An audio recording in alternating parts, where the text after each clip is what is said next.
எருதுகட்டின் ஆட்ட நாயகன் பிளேபாய் நம்ம எல்லாரையும் விட்டு போயிட்டாரு.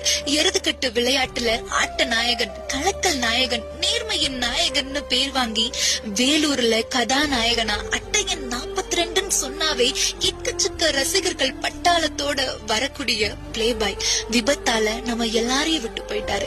இது யாராலையும் தாங்க முடியாத மிகப்பெரிய இழப்பு. பிளேபாய் களத்துக்கு வராரு அப்படின்னாவே ரசிகர்கள் குதிச்சு குதிச்சு எதிர்பார்ப்பாங்க. களத்துல ஓடுன பிளேபாய் இன்னைக்கு ஓடாம ஒரே இடத்துல படுத்து கிடக்கிறத நினைக்கும் போது மனசு வலிக்குது.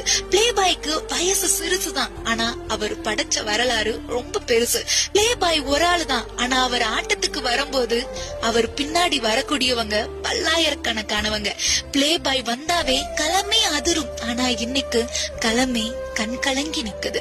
பிளேபாய் கடைசியா நடந்த எருதுகட்டுல முதல் பரிசு வாங்கிட்டு களத்தை விட்டு வெளியே வரும்போது பைக்ல நெஞ்சில அடிபட்டு 2 மாசம் ட்ரீட்மெண்ட் எடுத்து இன்னைக்கு நம்ம எல்லாரையும் விட்டு போயிட்டாரு. இனி பிளேபாயோட ஓட்டத்தையும் ஆட்டத்தையும் அவர் கூட நடந்து வர அழகையும் என்னைக்கு நாம ரசிக்க போறோம்? பிளேபாய் விளையாட்டு பிள்ளைன்னு அர்த்தம். உண்மையிலே ஆட்டத்துல விளையாட்டு பிள்ளைதான் நம்ம பிளேபாய். பிளேபாய்க்கு எக்கச்சக்க ரசிகர்கள் பட்டாலும் வீரன் நீ மறையலாம், ஆனால் உன் வீரம் மறையாது. எருதுகட்டு வரலாற்றில் என்றும் உன் பெயர் பேசப்பட்டு கொண்டே இருக்கும். பிளேபாய்